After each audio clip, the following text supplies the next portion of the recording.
Hello and welcome to the Allplane Podcast, here with the people that are redefining the future of commercial aviation. And as usual, before I introduce today's guest, let me remind you that you can find all the previous episodes of this podcast as well as many other aviation stories on the Allplane website. That's Allplane.tv. Allplane.tv. This is the third episode of our series about airlines and technology that is produced in partnership with SITA for aircraft. So, is it possible to track an aircraft at all times during its flight? If you, like me, enjoy spending time on flight tracking apps, such as FlightRadar24, you are surely aware of the gaps in coverage that exist in some areas, such as oceans and sparsely populated regions of the globe. But, well, one might expect airlines to have access to more powerful means to track their aircraft, particularly when they have many of these aircraft spending hours overflying such regions. And yet, incidents like the tragic disappearance of the Malaysia Airlines flight MH370 in 2014 made it painfully apparent that this is not always the case. The good news is that there are technological solutions to solve this issue, the tracking of aircraft. And in fact, ICAO, the International Civilian Aviation Organization, will make it mandatory, starting in 2023, to make the position of every commercial aircraft known every 15 minutes. So today, to talk about aircraft tracking technology, we have on the podcast Albert Domínguez. Albert is a product manager at EWAS Dispatch, a software developed by SITA for aircraft that helps airlines track their aircraft at all times and, in combination with other software solutions, can also help them optimize their flight paths. With Albert, we talk about how flight tracking technology has evolved historically and the different technical aspects involved in maintaining constant communication with aircraft that are thousands of miles away, flying tens of thousands of feet up in the air and close to the speed of sound. So, tune in for an interesting conversation about this often underreported but very important aspect of airline operations. Hello, Albert. How are you? Hi, Miguel. I'm fine, thank you. And you? Very well. Good to see you again. This is not the first time that we meet, that we speak, because we have coincided in the past in our professional lives in other aviation projects, and when we were both working in completely different endeavors. But you are now product manager at SITA for aircraft. You are product manager for two products called EWAS Dispatch and Flight Tracker that we're gonna explain now what they are. But the name kind of give them away a little bit. We're going to talk today about how to track aircraft and all the technology that goes behind this task.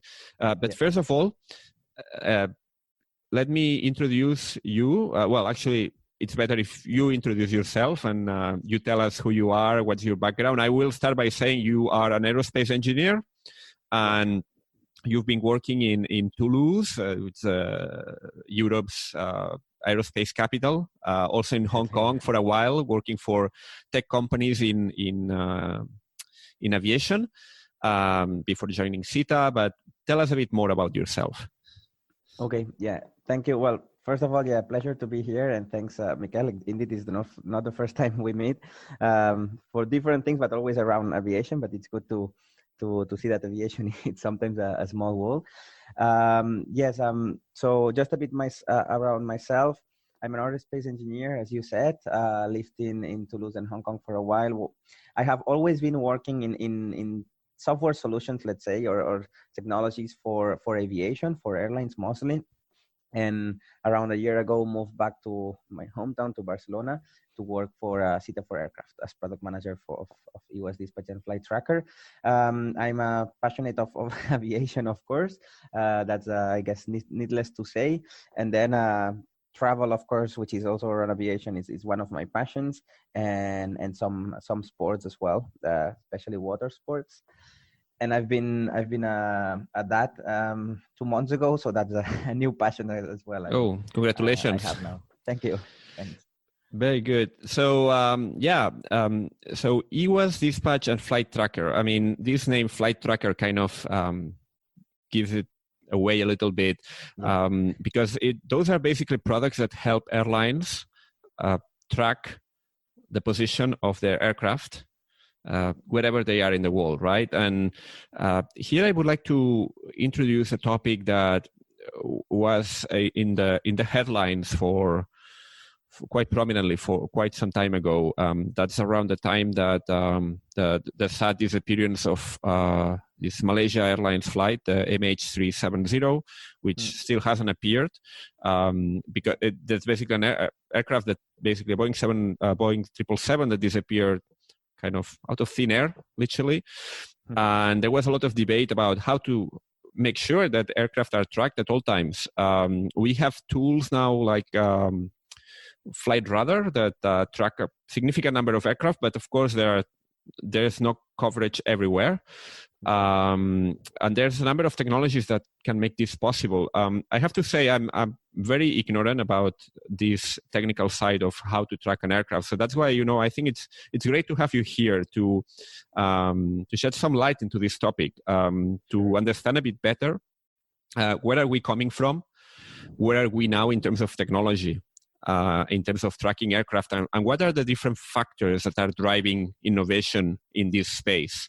So basically, so when people think about aircraft, they tend to think, well, yeah, everything is being controlled at all times. But I mean, then this Malaysian case showed that actually that's not the case, or that was not the case. So can you tell us a bit more about what's the status of technology in this field? I mean, where are we coming from, and where are we now in terms of airline tracking, aircraft tracking? Exactly. It can seem very, very basic when you say about aircraft tracking or aircraft positioning. It can seem like it should be very easy for airlines to know where their own aircraft are. But it's actually not as basic, but it's not as easy to know where the aircraft are, especially when they are in some areas that are away from any coastline and that are at thousands of feet up in the air, right? So just like to do a bit of history before, like let's say in the 60s or 70s, aircraft were not properly tracked, or there was no responsibility for the airlines to track their aircraft. It was more on the countries, on the ATC, the air traffic control of each country, to track the aircraft that were in their airspace. But the tracking capabilities were very limited. So basically, the air traffic controls, ATC centers, they had radars, but radars that basically are just as any other radar. They push a frequency, and the frequency bounces on an object that it should be an aircraft, but sometimes it could be like a strong thunderstorm or another object, right? And then the frequency comes back. So then in the radar, they see the spot and they know how far it is and in which direction. But this was very basic because they only knew there was an object, but didn't know exactly what it was. And even if it was an aircraft, they didn't know which aircraft was it, from which airline, which was the flight number. They didn't have any information, just that there was something there. Then they were communicating, of course, by radio frequency or with the aircraft. So they were speaking with the pilots, and they had to put together the communication, like what the pilots were telling them and what they saw in the radar, and try to guess like which aircraft was which, right, according to the information they got from the aircraft itself and the radar. So this was very basic, but it's how things worked, and most of the times worked well. Then so things improved, especially what improved, it was the equipment that was in the aircraft, that was on board. So newer equipment was developed, and it was equipment that was able to transmit the aircraft position through another radio frequency that was lately called ADSB. So through that frequency, aircraft were proactively emitting their position, broadcasting it, let's say, but not only their position, but also their identifier, so their flight number, and some other information, right? So. And sorry, if I can interrupt you here 1 second. The ADSB, is it the technology that is used by Flight Radar 24, for example. Exactly. So you have like a whole, in this case, it's a whole community of volunteers, right? That that have these receptors that can get the signal from the aircraft. There are basically two big communities in the world, Flight Radar and Flight Aware, and they both work in the same way. They ask people that normally volunteer to put antennas on their houses or on the roofs, and these antennas will. So the aircraft are continuously broadcasting this information. So the only thing you need is a ground antenna on this same frequency and protocol to catch this information and then to send it to, for example, for Flight Radar, all these volunteers around the world, they have their antennas on their roofs, and then they are transmitting the data back to Flight Radar headquarters, let's say, and then they display it in their website and so on. All this, it's community based, and anyone can do it. Just must have this technology. And the ADSB this signal is used as well by the, let's say, official air traffic control as well. Exactly, it's exactly the same one, like the same protocol. So and the same antennas, yeah. So this of course covers mostly, like, it depends on the community, but most of the world today, it's covered by people who have their antennas and who can who broadcast this information. However, it needs to be, so these are ground antennas. So of course, lots of places around the sea, around the north or south poles are not covered, or maybe even in some less populated areas like big deserts and so on. These places are not covered by ground antennas, what we call terrestrial ADSB. And then what comes into the equation, it's satellite ADSB. So these are the same. In the aircraft, nothing changes. The aircraft is just broadcasting its position. But here it's satellites out in the space that are taking this position and sending it back to Earth. Here, of course, it's this data normally it's much more expensive, of course, because it needs us to send satellites into the space to really read these positions. But it covers the whole world. This is quite recent, though. The satellite ADSB has been there for a few years, and it's getting more and more commoditized. But it's a thing of, let's say, the last decade. And who manages those satellites and this satellite link? Because as you mentioned, I guess there are some costs involved. And what's the value chain here? Who pays this cost, and who manages this communications link? So the value chain for the satellite ADSB, there are different companies, but less than a handful. And the biggest one, the most well known, and the first one which started, it's called Airline. These are private companies basically that have this as a business model to buy satellites, to send them into space, to collect this data, and then to sell this data back to airlines, airline providers, or what we call ANSPs, which are basically the air traffic control from each customer, or it's air navigation service providers, ANSPs. So all these clients in the aviation world buy this data from these private companies that operate the satellites and collect the data. So they collect data through a satellite, data that is being broadcast by the aircraft through let's say in an automated way. So they are beaming this information, and these satellites have the capability of gathering this data, and then I guess kind of quote unquote reselling it to different actors in the aviation supply chain. Yeah. Okay.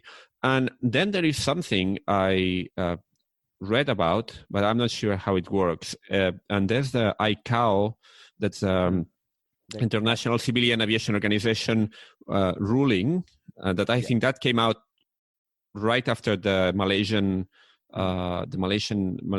aircraft disappearance, that makes it compulsory to broadcast this tracking information, this tracking signal every 15 minutes. Yeah. That's why it's called a 15-minute rule, I think, or 15-minute mandate. Yeah. But what does it entail? Is it really like every aircraft that is flying in the wall has to be broadcasting this data every 15 minutes? How does it work?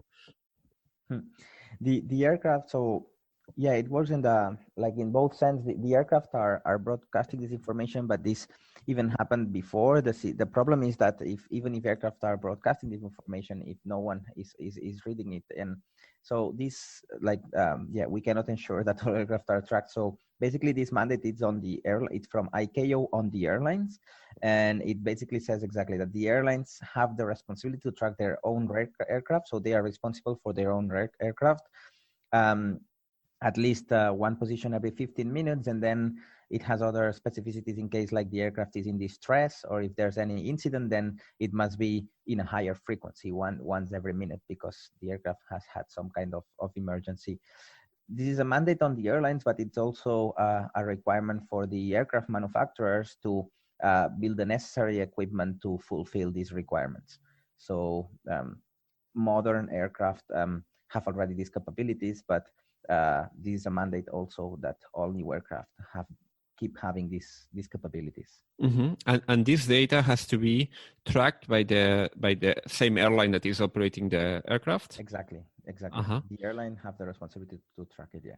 And in practical terms, how this is done? I mean, is there like, at every airline, is there a person that is responsible to track this data, or a team of people that are tracking this? Is it done automatically, or is it outsourced to other companies? How does it work? In practically, normally, most of the airlines, they have their own OCC team. OCC stands for Operations Control Center. So the famous like mission control, like we see in NASA, where they launch. When they do a launching, is the same for airlines. They have a mission control or operations control center where someone or many people monitor the aircraft on the flight. They're not in smaller airlines, it will be the same person who prepares the flight, so dispatches the flight before and then monitors it during the flight until the flight has arrived to the gate. I was about to ask that. It's like, yeah, for like large airlines that have hundreds of aircraft, let's say an American Airlines or Southwest Airlines, British Airways, that obviously it's kind of logical to expect that. But what about all these very small airlines that sometimes have 1, 2, 3, 4, 5 aircraft? Do they have also people tracking like all the time? Most of these airlines, like surprisingly, yes, they still have maybe just one person, and it's the same person that prepares the flight and that tracks it. But this person is responsible of the flight since the dispatch, let's say the flight planning, till the flight has landed, and they still have some.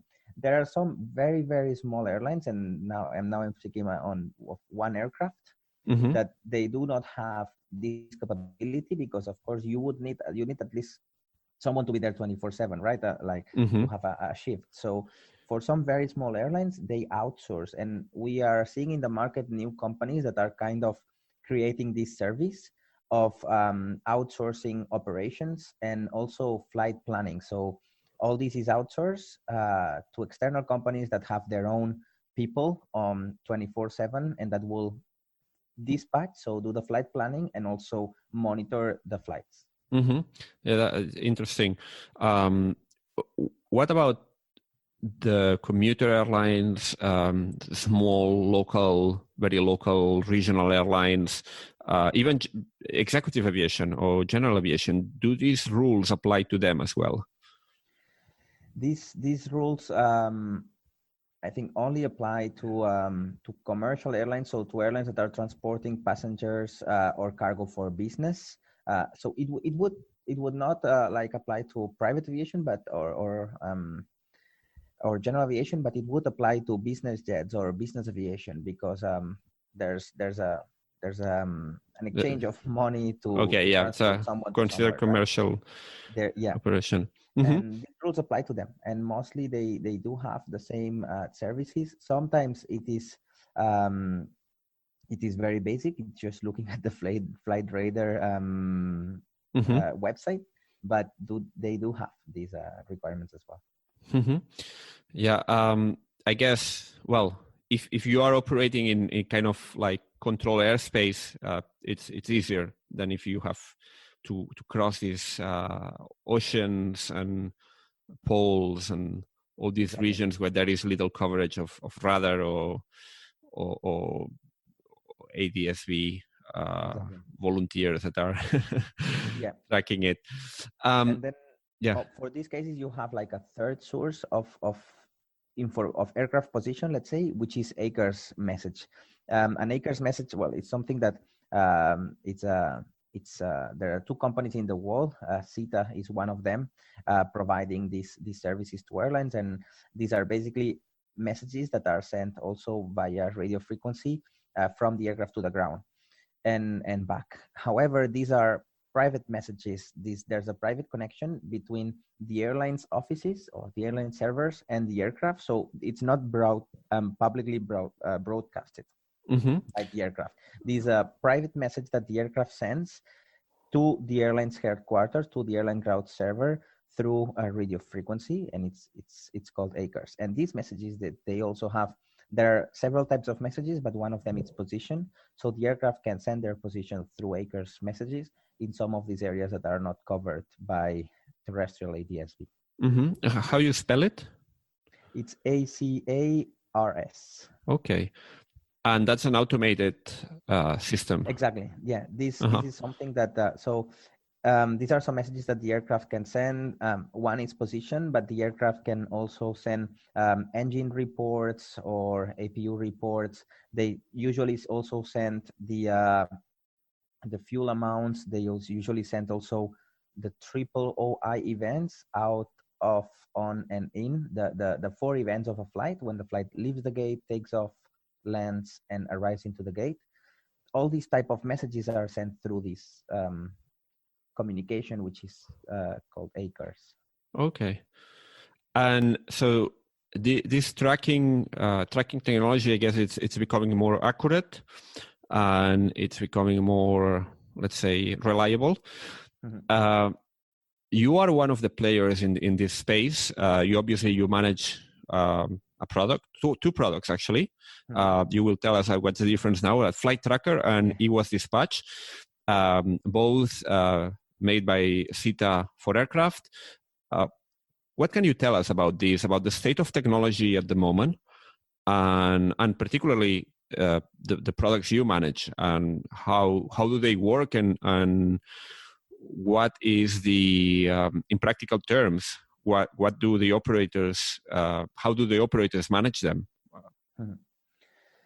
Now, so this world is becoming more and more of a red ocean, of course, because it was a bit basic and it was not, and that's why there was an accident and this mandate came.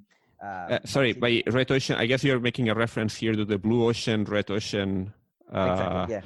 Competitive framework. Yeah, just a note in case people are not familiar. There was this, I think, this very famous book. I don't remember the author, called the Blue Ocean, which is basically when you have a new, entirely brand new market opening up because of some technological change or some societal change, and there is, I don't remember exactly the whole theory, but it's basically there's basically all the field is open for new entrants, right, to establish their position and carve this market. And a red ocean would be when things are already more settled, right? And there's already several operators well established in that market. Sorry, just a parenthesis, just to, because I found the reference quite interesting to this blue ocean, red ocean.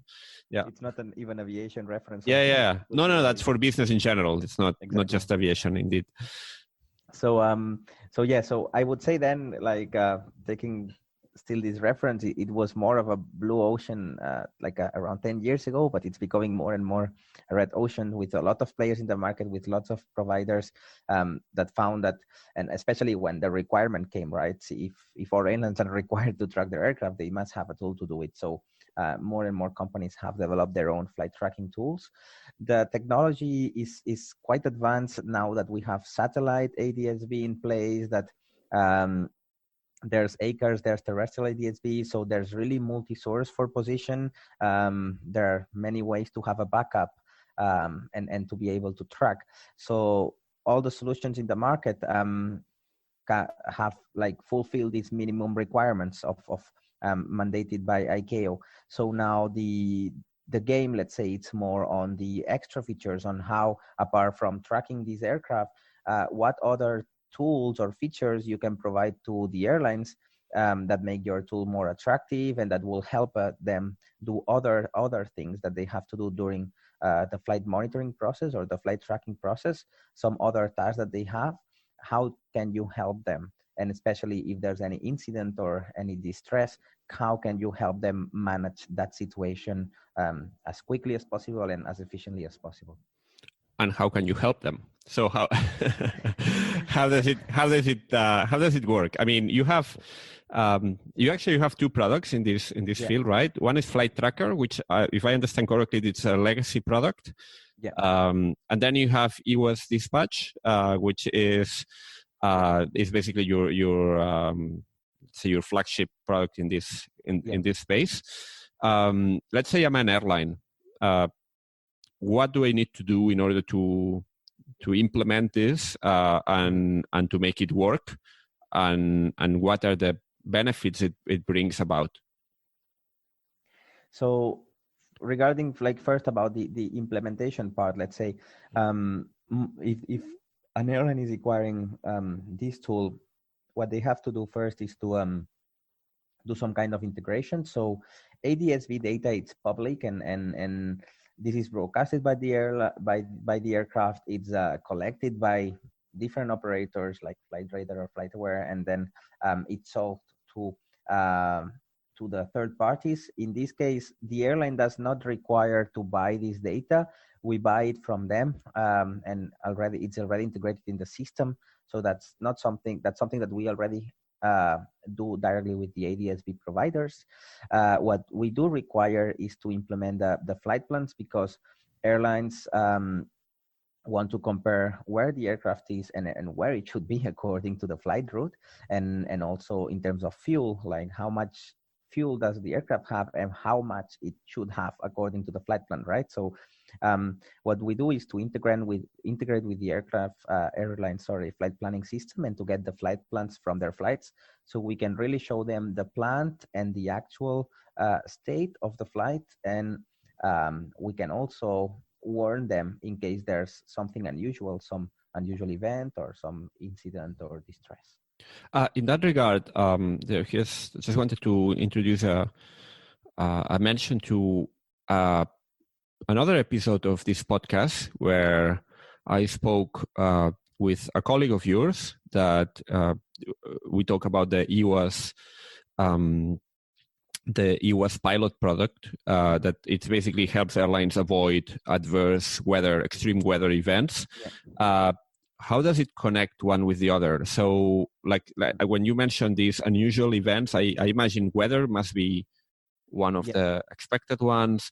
Is this something that, what's the link here between EOS Dispatch and EOS Pilot? And are you using the same technology? Do you need to have both to be able to avoid these extreme weather events? Or what can you tell us here? So ideally, I mean, having both is of course better, but let's put an example to see how this works in flight. If the aircraft, let's say the aircraft takes off and after a few hours in cruise, it's expecting to go through a thunderstorm. The pilot, if his or she is using EOS Pilot, they will see this thunderstorm ahead of them. They will see it also when they are really close, when they get closer in the aircraft radar, because in the radar we could see the thunderstorm, but they will see it earlier if they have the application, if they have the weather forecast. They could see it earlier, and they could see it also more accurate. They could see the whole turbulence area and not only the range of the radar. But at the same time, on the ground, someone from the airline is tracking that aircraft, and that person on the ground is also seeing on, let's say now, EOS Dispatch, where the aircraft is and where the turbulence is, and they will see how the aircraft is gonna cross that turbulence in, let's say, an hour or 2 hours from now. there could be some communication here or not. Let's say if it's a small turbulence, the pilot will make a decision to go around the turbulence on one side or on the other side, and will not communicate with the dispatcher at all if there's only a small avoidance and a small deviation from the route, right? The dispatcher will be alerted that the aircraft is deviating from the route, but he will understand it's for the weather because he will see it on the screen, and there will be no communication at all, most probably, in small events between the pilot and the dispatcher, but they will both be aware. However, if there's a big event that the pilot has to go around, in that case, there will be some communication about the dispatcher and the pilot, because probably the flight must be deviated. They have to decide on which way they should go around the event, the thunderstorm or turbulence or icing area. And there's probably even a diversion, if that's around the destination, a diversion to do. So they will have to decide together to which airport they should divert. This communication, it would be done through free text messages, if the situation is not critical and they have time to deal with it, or it will be done by phone, by SATCOM. It's like a satellite call, and they will talk. And during this discussion, they will decide together which is the best option they have to react to that event. Mm-hmm. So in those cases, the pilot would be talking direct with the dispatcher at the airline control center. Yes. Not with the air traffic control. I mean, he would be talking to air traffic control, but separately in a different communication. Exactly. Okay. Yeah. But this requires some sort of link. So you're feeding new data all the time during the time the aircraft is in flight. So it requires some sort of data link that has a capacity to handle this information, right? What does it involve in terms of equipment, in terms of are all aircraft capable of doing this, or this depends on how new they are? Do they need to be retrofitted in some way? So for the ACARS messages, because finally when they will be talking to each other, sending messages like an SMS, let's say, but this will be done through ACARS as well, that technology I talked about before. And all commercial aircraft around the world now that are still flying have this capability of sending ACARS message. For a SATCOM communication, so doing a satellite call from the cockpit to the ground, this would require SATCOM capabilities, and not all aircraft. Most of aircraft, I would say, a big part of them have SATCOM equipment, but not all of them. Well, but I was thinking also in your system and then the sort of data it provides, right, on a regular basis. And in our system, yes, so in the ground there's it goes just through internet on the airline offices, but in the air, to have weather updates, it will require internet connectivity as well. So only a few aircraft today, I think it's around 10% or 15%, have in-flight connectivity. And only those will get weather forecast. However, the pilot, so they will still be able to use, for example, EWAS Pilot. They will still have the weather, but the last forecast they will be looking at, it will be the one that they receive just before takeoff. So there could be a difference in what the dispatcher sees on the ground and what the pilot sees on the air if they don't have in-flight connectivity. Okay, but that would be to get, let's say, more rich data, like weather events and all that, to do the tracking. Do they require any internet connectivity, or they would do it just with as you mentioned earlier, all these beaming systems? With that, exactly, and onboard GPS would be enough. So they don't require any internet connectivity. And that comes already with the avionics installed by the OEM. So there is no need. So you provide let's say the software platform to manage this data, but you don't need to do any retrofitting in the aircraft to be able to use it. Yeah, that's correct. And then all this information, this tracking data, I don't know if that could be then used at a later stage to do some sort of routing improvements or issue navigational recommendations. Is this something that people do when they have access to all this tracking navigational data?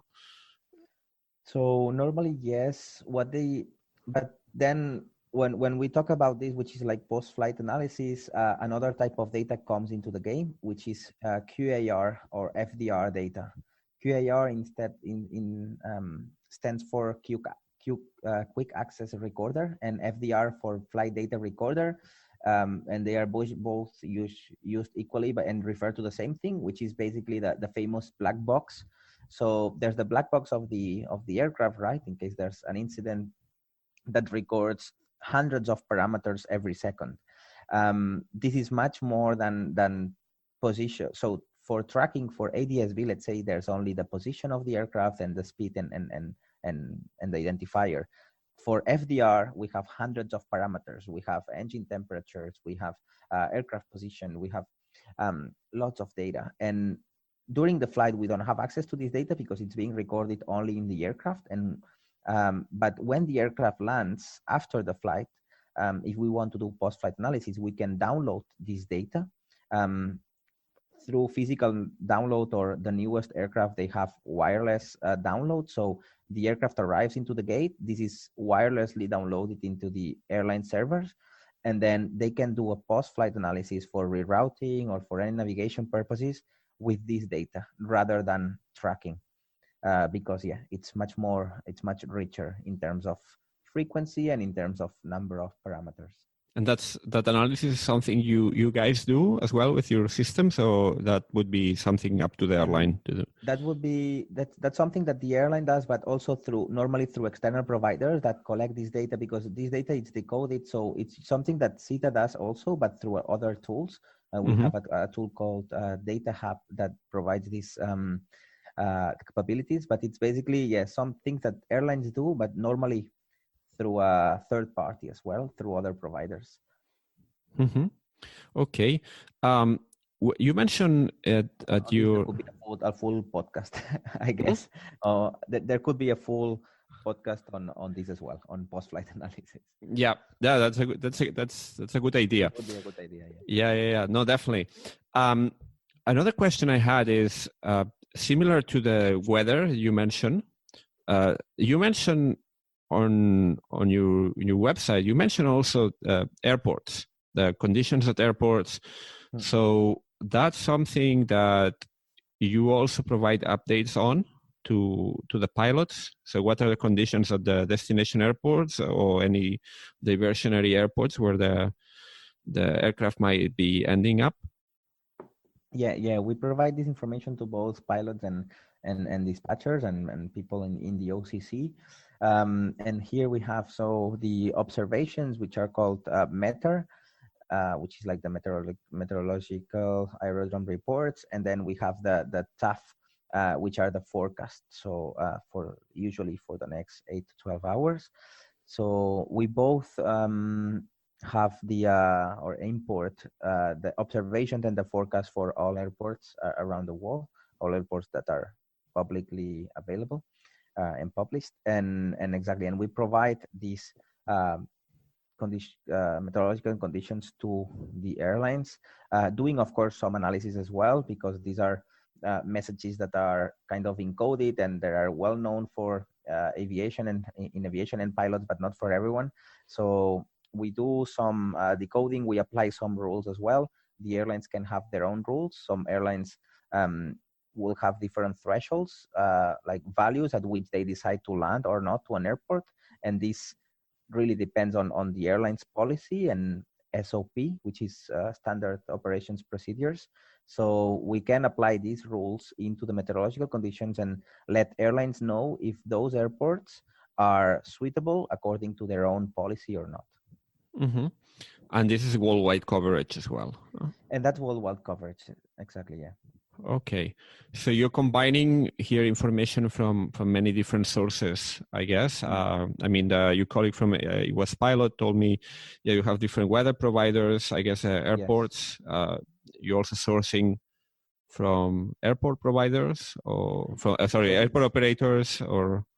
this is usually from authorities, mostly the FAA in the US, and Eurocontrol here in Europe are providing this information.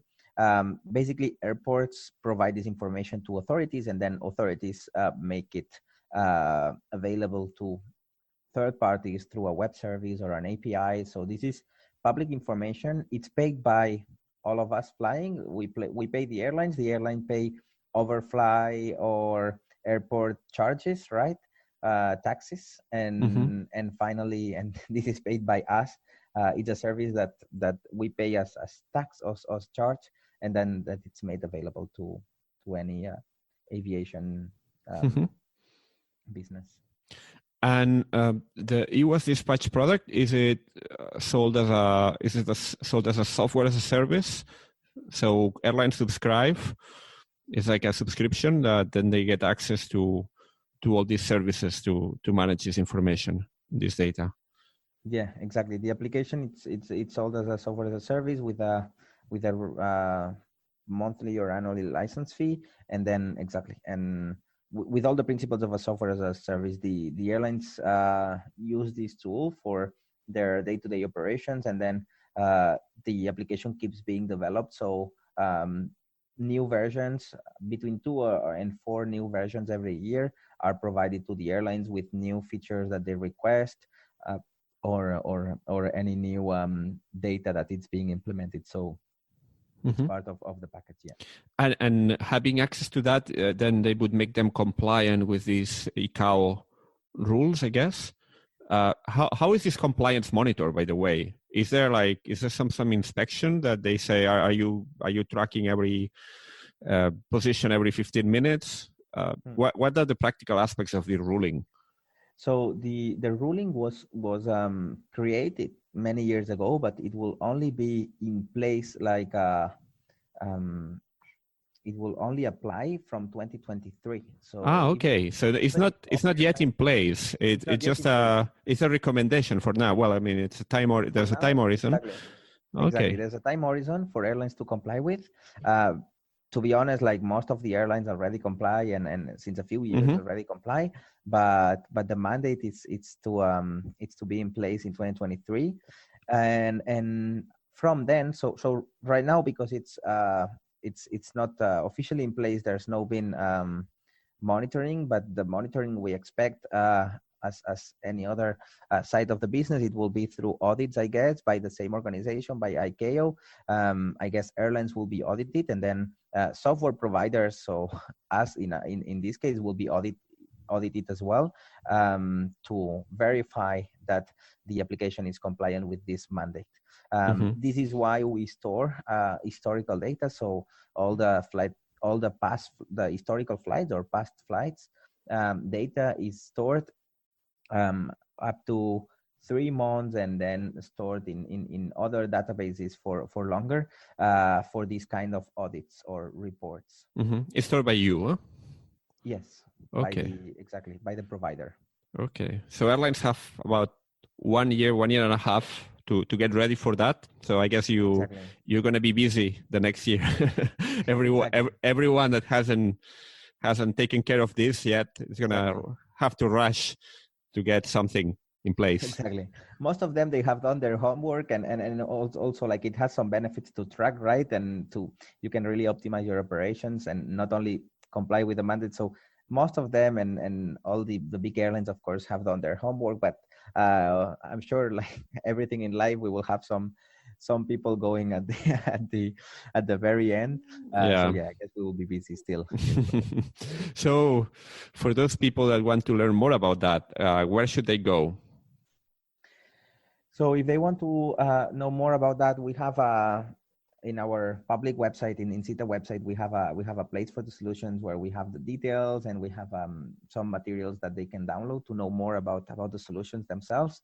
And then of course, like I would say the next step after that, it would be really contacting us and yeah, getting further information from ourselves. Mm-hmm. Yeah, I was taking some notes here during conversation, and I'm actually gonna be researching some of this stuff, because I as I said at the beginning, I realize how I'm quite ignorant about all these very practical aspects of commercial flights, and that's a great opportunity to get up to speed. And I'm going to be posting as well some links to these international frameworks and technologies that we've been discussing here today. Well, thank you so much, Albert. It's been, as I said, a great opportunity to catch up on all these topics, very important topics. And yeah, I'm glad that we were able to reconnect in this rather original way here doing a podcast. Exactly. But yeah, thank you so much for being today here on the show. Thank you, Mikel, and yeah, glad to talk to you again after some time. And yeah, thanks for this opportunity. Pleasure. Before you go, and if you like this podcast, a quick reminder that it would be absolutely great if you could please give it a rating on Apple, Spotify, or whichever platform you're using, or recommend it to a friend or whomever might be interested. Thank you very much, and see you soon.